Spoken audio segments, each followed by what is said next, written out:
one thing is absolutely certain. Celtic will spend, and they'll spend big.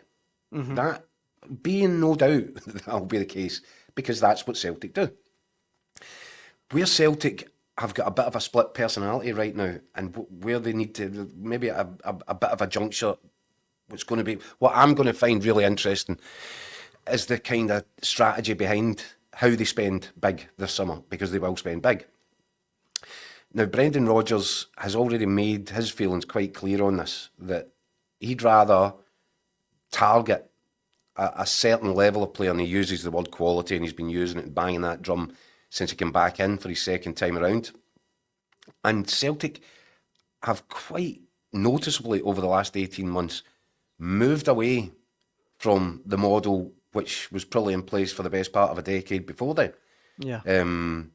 It's a noticeably different strategy. Not just because they're spending £9.5 million and Adam Ida £11 million in Engels. These are massive amounts of cash for Celtic, but it's more the thinking behind it, the philosophy behind it. Because Brendan Rodgers has pushed them, has demanded that of them, to bring the level of player up, to bring the level of signing up. I think that Brendan Rodgers grew frustrated with the previous model, which was, look, here's 30 million or 20 million, however much millions you want to spend, and it's like playing roulette, isn't it? Throw the chips all over the table, you've got a good chance of landing in one and making a lot of money on it. Brendan Rodgers wanted it to be a bit more targeted than that. To go after your Engels, your Adam Idas. It might cost a bit more, but trust me, guys, I'll turn that into, double your money in a year or so. Well, if you look, Keith, see, sorry to jump in, but you look at the previous summer when Rodgers first came back, you remember they signed, what was it, 8-10 players? Yeah, it was the $2 million mark. It's the scattergun approach. Yep, Bielka, home, players like that. But that has been Celtic's approach down the years. And it's been you can't blame them for it. It's been a really successful policy. If you can go and buy 5-6 players, all around £3-4 million, the chances are, see if you can get 3 of them, and you really bring them on, and they really develop into the potential that you think they've got to grow into, then you end up selling them for 20+ million.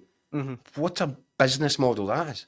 I know. It's spectacularly successful. And they've done it so many times. Your Matt O'Reilly being the latest one to prove it. It's spectacularly successful.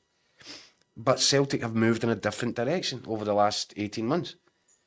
Probably back to the previous January transfer window, Nicholas Kuhn.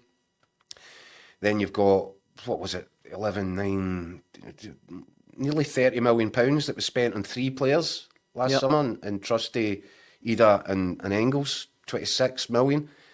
Then you factor into this changing approach, giving Kieran Tierney a contract offer at the age of 27 to come back, and he'll be one of the biggest paid, if not the highest paid player in Lennoxtown around Celtic Park next season.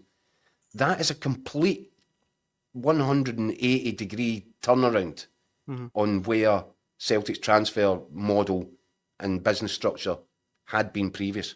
Yeah. So the question this summer for Celtic is, what road do you want to go down?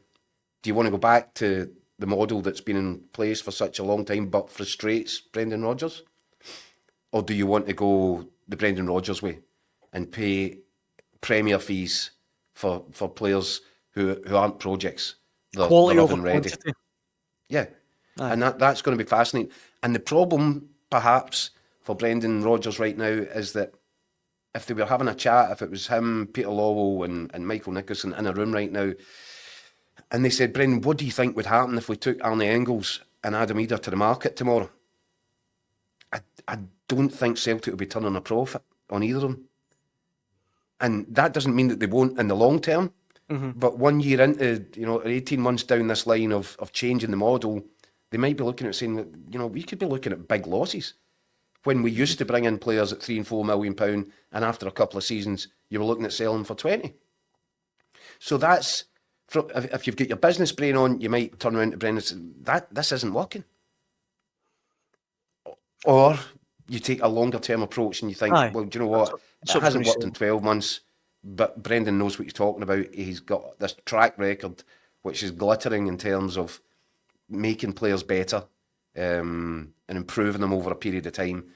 Who's to say that Adam Ida doesn't hit the ground running next season and look like the Celtic number 9 that Brendan Rodgers always envisaged it would be? And Arnie Engels, after another season and an impressive first season in Scotland, should be all the better for that next season as well, and playing again in the Champions League. So I just think it's an interesting situation. As I said, Celtic they'll spend big. They know there's something happening across the city. I don't think they'll be terrified at the prospect of it because they're so far ahead, they're streets ahead, and it will require, something close to a miracle for Rangers to turn that around in time now, to put up a real challenge. But that doesn't mean that Celtic can afford to stand still or let the grass grow under their feet. They know that. They will spend money. I'm just fascinated as to what it looks like. Is it 3 or 4 players for 30 million, or is it 5, 6, 7? Well, Joe chimes in saying, I'm willing to bet Celtic break their own transfer record again this summer, particularly if someone like Media leaves. A new £20 million striker wouldn't go amiss. There's a problem with that. Go on. And it's an age-old problem. There might well be a £20 million striker out there. It's very hard to convince a £20 million striker that the Scottish Premier League is his ideal destination. He'll have other ideas. Right. And that's been one problem where you have to give Celtic a bit of slack. Yeah, there's piles of money in the bank. Sometimes it's not that easy to spend it. Because when you're going for a certain level of player, it's not always particularly easy unless there's some sort of emotional connection to persuade that player that the Scottish Premier League is his best staging post. And as Mark says, they can afford the 15-20 million pound fee, but a £20 million striker these days, what is he on, 80, 100 grand a week? Which is going to blow your whole wage structure out the water. Now, I think they've probably had to make some adjustments to it already just to get Kieran Tierney in the door. I don't think they'd be particularly fond of the idea of having to double that bubble just to get the next guy in. So, this is what I'm saying. Celtic will spend money. There's no doubt about it. I'm going to be fascinated with how they spend it. What's your gut feeling? Do you think it will be, again, 2-3 players at the kind of top level of their budget, or do you think it will be a bit more spread across the squad? I don't know, because I don't know who's going to drive it. I don't know. Put it this way. If Brendan Rodgers is in the driving seat and the board are absolutely prepared to see his every whim, then it will be the latter. It will be targeted. It will be 2 or 3 players at a premium price. And when you think about it, what do Celtic need right now? Celtic probably need a centre back that you would look at as being on par and just as capable as Cameron Carter-Vickers.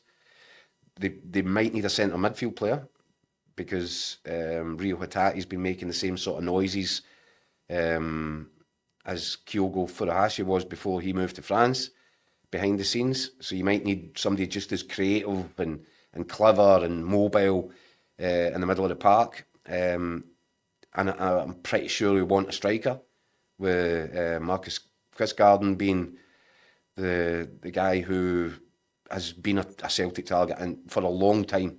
And by the way, Celtic could have got him for about £6 million when he was first on the list, but that ship sailed. And I'm guessing that now that Jota is looking at an extended period out, they might have to find themselves a sort of top of the range wide man as well.